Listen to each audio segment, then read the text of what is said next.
वैभव जी, आप बताइए, भीम ने सही जवाब दिया या नहीं?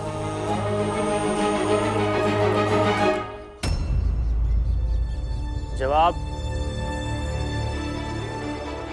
सही है।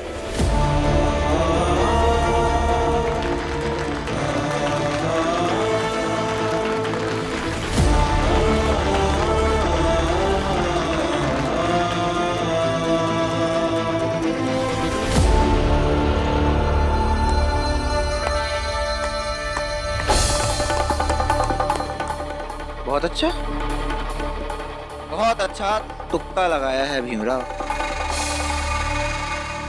कोई बात नहीं। रावदेव, दूसरा सवाल पूछिए इस तुक्केबाज से। एक सवाल का जवाब रटे होने से क्या होता है? हाँ वैभव जी, इसे 5 सवाल पूछ लीजिए ताकि तुक्के भर की भी बात ना रह जाए, और फिर इसकी काबिलियत की परख भी हो जाए। और मैं भी देखना चाहता हूं कि आपके 5 सवालों में से ये कितने सवाल का जवाब दे पाता है। कई साल पहले सातारा के स्कूल में ऐसे ही किसी ने 5 सवाल पूछे थे। आप मेरी कक्षा से कोई भी किताब लो, उसमें से मुझे 5 सवाल पूछो। अगर मैंने एक भी जवाब गलत दिया तो हम अभी के अभी ये स्कूल छोड़कर चले जाएंगे। मुझे शर्त मंजूर है। उस समय भीम ने सारे सवालों के जवाब सही दिए थे, और इतने सालों बाद आप भी 5 सवाल पूछ रहे हैं, और मैं भी देखना चाहता हूं कि ये 5 सवालों का जवाब दे पाता है या नहीं।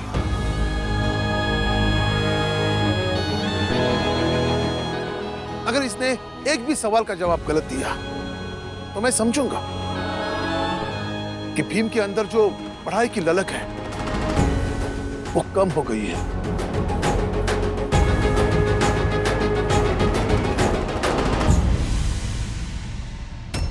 रामजी भाऊ, हमका तो पूरा भरोसा है कि भीम सारे सवाल का एकदम सही सही जवाब दे दे। अब फिर हम लोग माला पहनाकर इसका स्वागत करेंगे।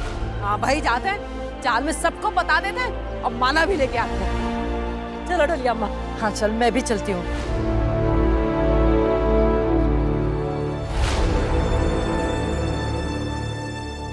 सेकंड क्वेश्चन भीम,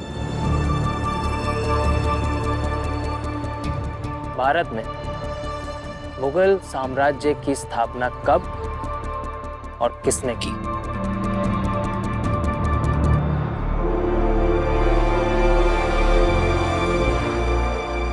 (1526) में जहरुद्दीन मोहम्मद ने की, उर्फ बाबर ने की।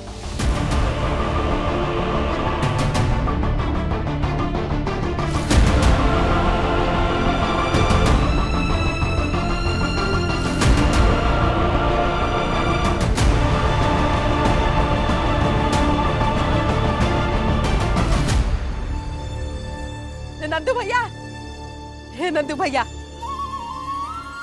जल्दी से ना एक खूब बढ़िया सा माला तैयार कर दो। ए फुलिया, पेंशन शुरू हो गए? अरे पेंशन भी शुरू हो जाएगी, तुम काहे चिंता करत हो। अब भाई तो खबर ही है कि भीम और प्रचंड देव के जो भैया आए हैं ना लंदन से, क्या नाम है उनका? वैभव। हाँ, वैभव देव। दोनों लोग के बीच में सवाल जवाब का प्रतियोगिता हो रही है, और वैभव देव भीम से कोई 5 सवाल पूछे वाले हैं। हमारा भीम उन 5 सवालों के जवाब जरूर दे देगा। अच्छा, दाल भात का कौर है, जवाब दे ही देगा। हा? अब दाल भात का कौर होता तो कोईयो दे देता, लेकिन ई मत भूलो कि हमारी चाल में सबसे ज्यादा होशियार और पढ़ा लिखा खाली भीमराव है। इसलिए जवाब तो जरूर देगा, अब प्रतियोगिता भी जीत के आएगा। और जब वो जवाब देके कि प्रतियोगिता में जीत जाएगा ना, तो हम सब माला पहना के उसका स्वागत करेंगे। लो, फिर आए नाटक है, बार बार माला आ जाता है। जब देखो माला पहना के स्वागत करेंगे। माला से ज्यादा हैसियत नहीं है हमारी। स्वागत हम इसलिए करेंगे भीम का कि वो लंदन वाले को पता चले कि कितना होशियार है हमारा भीम और कितना पढ़ा लिखा है। हाँ, और वैभव देव तो यहू बोले हैं कि भीमराज जब उनके पांचों सवाल का सही सही जवाब दे देई ना तो ऊ पेंशन वाले लड़ाई में खुद आके भीम का साथ दई हैं। चल चल फुलिया जल्दी चलते हैं। चलो नंदू भैया, मनोहर का भैया, चलो चलो चलो, तुम साथ भी में चलो। चलो। चलो चलो, आइए आइए।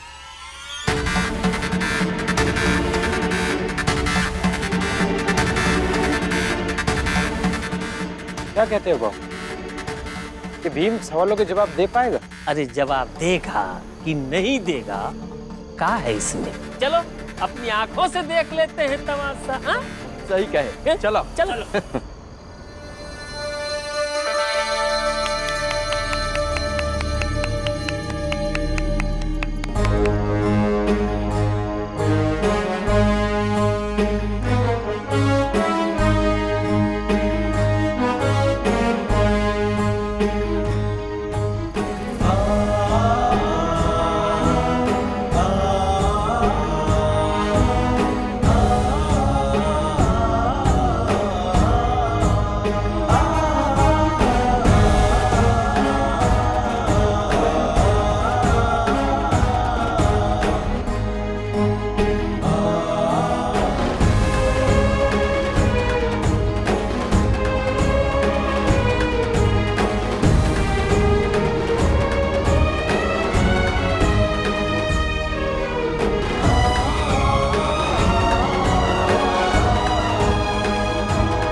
रमा भाई, बोलो ना, तेरे ससुर का सर्कस नहीं चल रहा है? क्या है हा? बात बात में ताली क्यों बजा रही है? मेरे पति जवाब दे रहे हैं तो खुश हो रही है, इतना तो समझिए आप।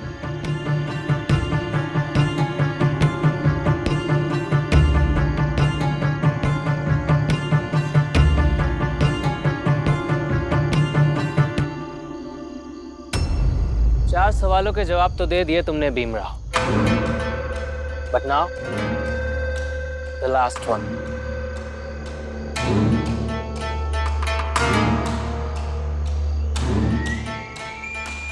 पांचवें और आखिरी सवाल का जवाब दो तो जानो, अभी तक भारत के इतिहास में सबसे ज्यादा संघर्ष करने वाले 5 लोगों का नाम बताओ, और तुमने उनके नाम क्यों लिए ये भी बताओ।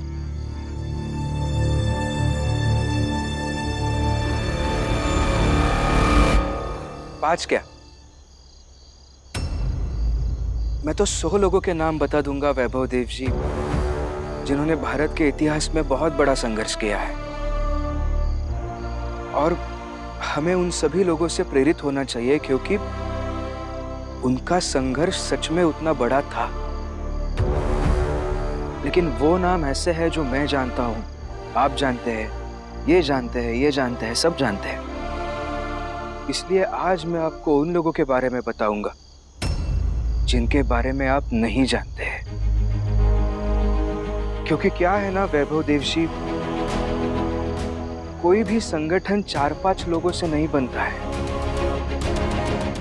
वो एक समूह होता है बहुत सारे लोगों का, जिनमें से 4-5 लोगों के नाम हमें और इतिहास को याद रहते हैं।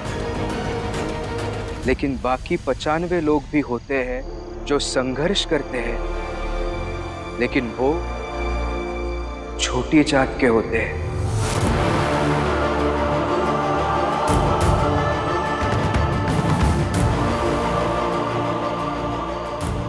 उनका नाम आपको कहीं पर भी लिखा हुआ नहीं मिलेगा, क्योंकि इतिहास तो वो लोग लिख सकते हैं ना जो पढ़ना लिखना जानते हैं। हमारी जात के लोगों को कहाँ पढ़ना लिखना आता है, तो कैसे लिखेंगे इतिहास?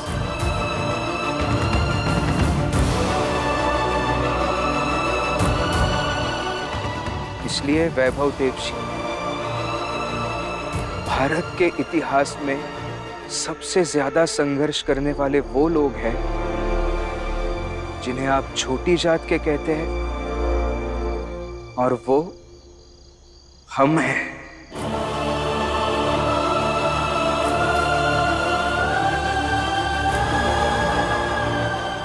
परिजात के घर में बच्चा पैदा होता है तो ईश्वर का आशीर्वाद समझ लिया जाता है,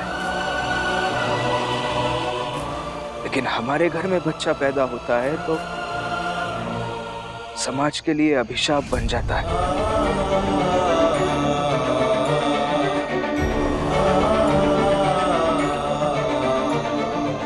बार बार हमारे घर का, हमारी जाति का, हमारे सोच का शुद्धिकरण करने की बात की जाती है। तुम लोगों का शुद्धिकरण होगा। तुम लोगों को दीक्षा देकर एक बेहतरीन स्थान देना चाहते हैं, सम्मान का पात्र बनाना चाहते हैं।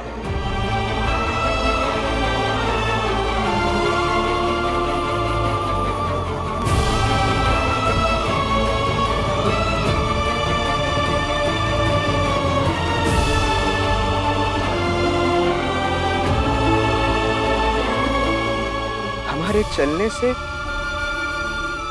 जमीन पर निशान ना आए इसलिए कमर में झाड़ू बांध दिया जाता है।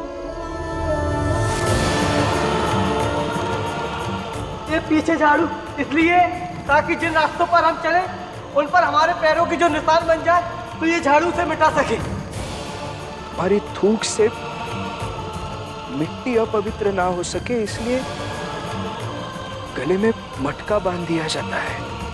ये मटका देख रहे हो ना, ये इसलिए है ताकि हम जब ऊंची जाति वालों के मोहल्ले से गुजरे तो हमारा थूक उनकी जमीन पर ना गिरे।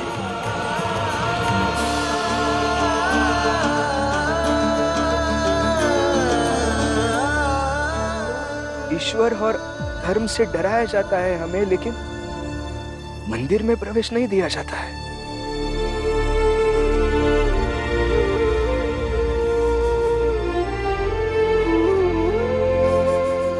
बड़ी जात के घर की, गली मोहल्ले की गंदगी हम साफ करते हैं, लेकिन हमारे छूने से पानी गंदा हो जाता है।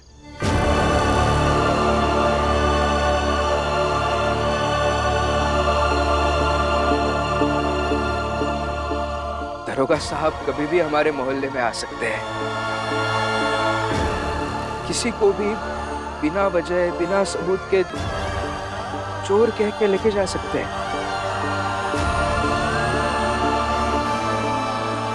कोई भी हमारे मोहल्ले में आ सकता है, सामान उठाकर पटक सकता है, किसी को भी मार सकते हैं।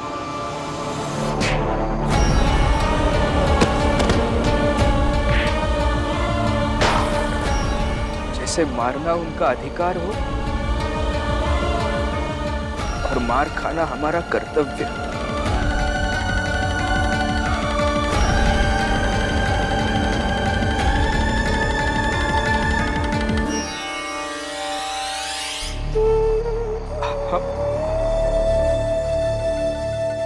हमारी आई मर जाती है तो जलाने के लिए जगह भी नहीं दी जाती है। इसे जलाओगे कहाँ? वहीं जहाँ हम लोग अंतिम संस्कार करते हैं। वहाँ तो हम नहीं जलाने देंगे। इस महिला की लाश अगर तुम वहाँ जलाए तो पूरे गांव का वातावरण दूषित हो जाएगा। जाओ, ले जाओ, कहीं और जाके जलाओ।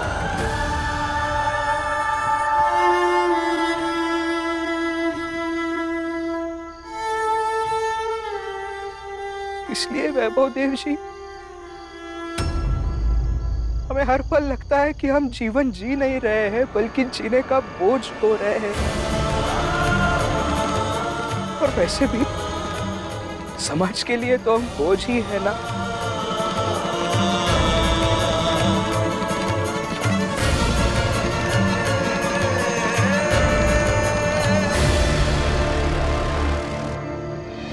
देखिए ना, आपके जात में से कोई पेंशन की मांग करता है तो आप उनके साथ खड़े हो जाते हैं, लेकिन आज हम पेंशन की मांग कर रहे हैं तो आप मुझे सवाल पूछकर मेरी परीक्षा ले रहे हैं। किसी ना किसी तरीके से मुझे अपमानित करना चाहते हैं और मन ही मन में ये भी चाहते हैं कि मेरे बाबा को कभी पेंशन ना मिल सके। इसीलिए वैभव देव जी, हम वो लोग हैं जिनके संघर्ष के बारे में किसी ने इतिहास में नहीं लिखा, लेकिन संघर्ष है। और इसीलिए मुझे ऐसा लगता है कि उन 5 नामों में पहला, दूसरा, तीसरा, चौथा और 5वां सभी नाम हमारी मतलब छोटी जाति के हैं।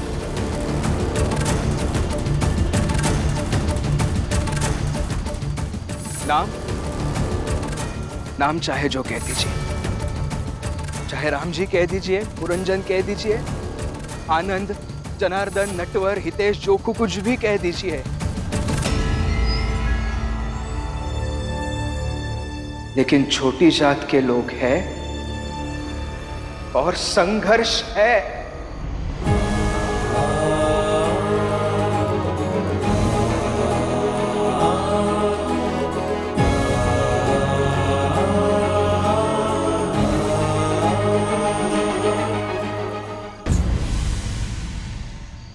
हो गया भीमराव?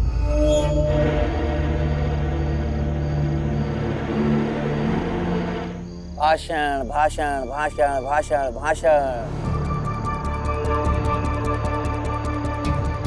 भाषण सही था भीमराव, जवाब गलत।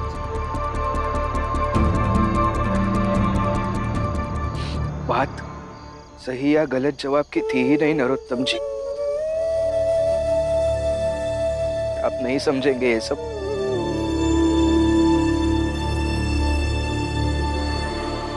आप अभी जाइए यहाँ से और हमें हमारे हाल पर छोड़ दीजिए। छोड़ दिया भीमराव। शर्त क्या थी? शर्त ये थी कि 5 सवालों के सही सही जवाब दोगे तो हम तुम्हारा साथ देंगे, लेकिन नहीं। इससे सीधी बात समझ में नहीं आती। यहां भी अपना नाटक फैलाना शुरू कर दिया ना भीमराव तुमने। मैं हार गया, नहीं दे पाया आपके सवालों का जवाब।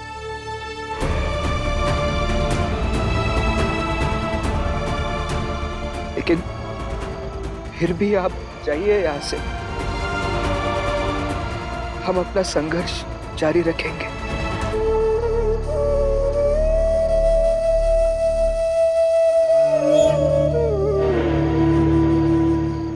चलिए वैभव देव, चलते हैं। और इसे ध्यान से देखिए, इसे लगता है कि ऐसे ही नाटक करते करते ये एक दिन इतिहास लिखेगा।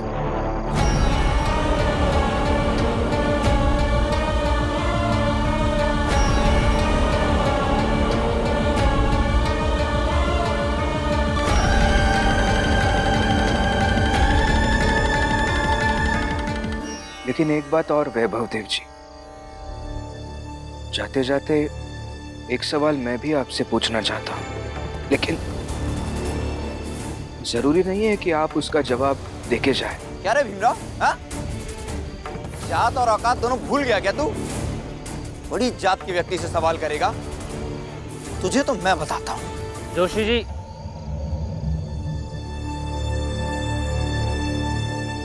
पूछो। आपके हिसाब से वैभव देव जी, बड़ी जात बड़ी क्यों है और छोटी जात छोटी क्यों है?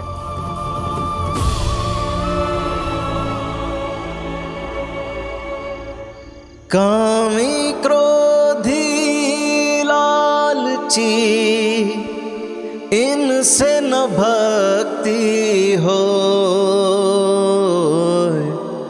भक्ति करे कोई सूरमा, जाति बरन कुल खोए।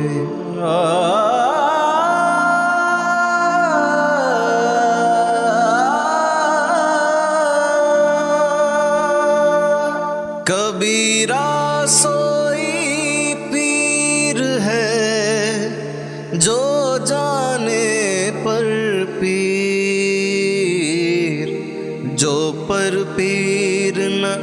जानही सो का पीर में पीर।